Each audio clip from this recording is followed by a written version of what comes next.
अबनपुर क्षेत्र स्थित मां मातंगी दिव्य धाम के पीठाधीश्वर डॉक्टर प्रेमासाई जी महाराज को व्हाट्सएप के माध्यम से जान से मारने की गंभीर धमकी मिलने का मामला सामने आया है। इस संबंध में उन्होंने थाना अबनपुर में लिखित आवेदन देकर आरोपी के खिलाफ कड़ी कानूनी कार्रवाई और स्वयं व अपने परिवार की सुरक्षा की मांग की है। प्राप्त जानकारी के अनुसार डॉक्टर प्रेमासाई महाराज धर्म, समाज, लव जिहाद, धर्मांतरण जैसे मुद्दों पर लगातार मंचों के माध्यम से प्रवचन देते रहे हैं।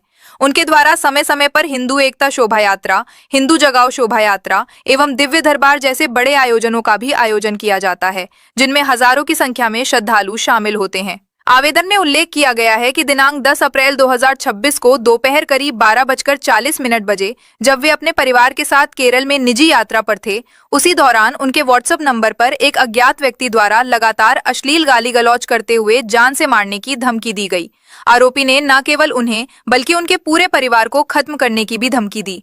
बताया जा रहा है कि संबंधित मोबाइल नंबर की जांच करने पर वो जम्मू कश्मीर क्षेत्र का प्रतीत हो रहा है और ट्रू कॉलर पर हिलाल बानी नाम प्रदर्शित हो रहा है।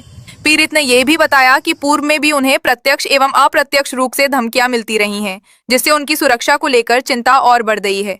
डॉक्टर प्रेमासाई महाराज ने अपने आवेदन में कहा है कि इस प्रकार की धमकियों को गंभीरता से लेते हुए समय रहते कार्रवाई आवश्यक है, ताकि किसी भी संभावित अप्रिय घटना को रोका जा सके। उन्होंने प्रशासन से मांग की है कि आरोपी की जल्द पहचान कर उसके खिलाफ कठोर वैधानिक कार्रवाई की जाए तथा उन्हें, उनके परिवार और धाम से जुड़े श्रद्धालुओं को पर्याप्त सुरक्षा उपलब्ध कराई जाए। पुलिस ने आवेदन प्राप्त होने की पुष्टि करते हुए मामले की जांच शुरू करने की बात कही है। मैं 29 तारीख को परिवार के साथ निजी यात्रा पर केरल में था। केरल के लिए रवाना हुआ था अबनपुर से, और इसी दौरान 10 अप्रैल को मुझे एक व्हाट्सएप पर धमकी भरा मैसेज आता है, जिसमें कहा जाता है कि प्रेमासाई तू मरने वाला है, मैं तेरी मौत बोल रहा हूँ, मैं तुझे मारने वाला हूँ, तुझे कोई बचा नहीं सकता, तेरे परिवार को भी ख़त्म कर दूंगा तेरे साथ। और साथ ही साथ बोलता है तू पुलिस को बोल या जाके अपने बाप को बोल, तुझे कोई बचा नहीं सकता।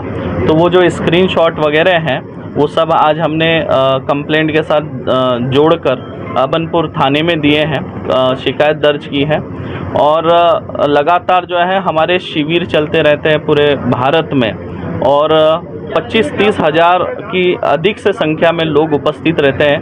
तो ऐसे में भक्तजनों के ऊपर भी खतरा है, मेरे ऊपर भी खतरा है और परिवार के ऊपर भी जो है खतरा मंडरा रहा है। तो ये जो भी शख्स है जो धमकी दे रहा है, ऐसे लोगों के ऊपर जो है उचित कार्रवाई की जाए, इसलिए आज हमने यहाँ पे कंप्लेंट दिया है।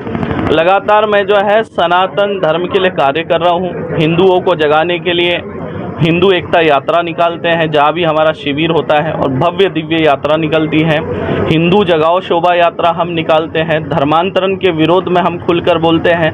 लव जिहाद और अन्य प्रकार की जिहाद पर एवं अनेक सामाजिक विषयों पर मैं मन से तथ्यपरक वक्तव्य देता हूं, जिस वजह से ऐसे कुछ असामाजिक तत्व जो है लगातार धमकी देते रहते हैं। और धमकी इसके पहले भी आई है, और इसके पहले एक बार देशी कट्टा लेकर धाम में भी एक व्यक्ति घुस गया था, और उस समय हमने शिकायत भी की थी, लेकिन पुलिस ने उसके ऊपर उचित कार्रवाई न करते हुए उसे छोड़ दिया था।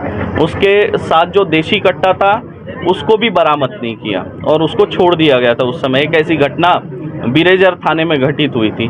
तो इसी तरह जो है असामाजिक तत्वों से खतरा बना हुआ है, और अगर धमकी मिल रही है तो उसकी शिकायत करना भी ज़रूरी है। वैसे सोशल मीडिया पर, इंस्टाग्राम पर कमेंट के माध्यम से अक्सर धमकी आते रहती है, लेकिन ये डायरेक्ट व्हाट्सएप पर धमकी थी, थ्रेट था, इसलिए आज हम शिकायत दर्ज कराने आए। क्या लगता है इसके पीछे किसका हाथ हो सकता है? देखिए, आशंका नहीं, आशंका तो मुझे किसी पर नहीं है, लेकिन जब हमने नंबर सर्च किया तो हिलाल वानी करके आ रहा है, और जम्मू कश्मीर का ये नंबर दिखा रहा है, जो कि अल्पसंख्यक लेकिन वहाँ पे बहुसंख्यक है। और अब वो पता नहीं नंबर किसके नाम पे, वो तो जांच में पता चलेगा आगे। आपने पहले भी इससे पहले शिकायत की थी इस मामले की, या पहले आपको धमकी दी गई थी? नहीं, इसके पहले तो धमकी आती थी, कमेंट के माध्यम से आती थी, लेकिन हम इग्नोर करते थे। लेकिन इस बार डायरेक्ट व्हाट्सएप पर धमकी आई है, तो इसलिए हम लिखित शिकायत दे रहे हैं। सर, उचित कार्रवाई अगर नहीं होती तो उचित कार्रवाई होनी चाहिए, क्योंकि देखिए यहाँ पर भगवा ध्वज लेकर चलने वाली सरकार है, और मुझे पूर्ण आशा है कि उचित कार्रवाई होगी।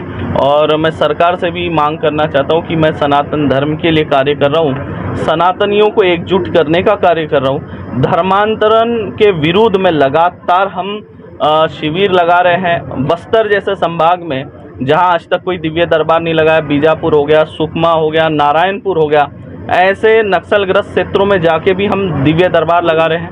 नारायणपुर में ऐतिहासिक दरबार लगा था जहां पे 30,000 से अधिक की संख्या में भक्तजन पहुंचे थे। ये इतिहास में पहली बार ऐसा हुआ।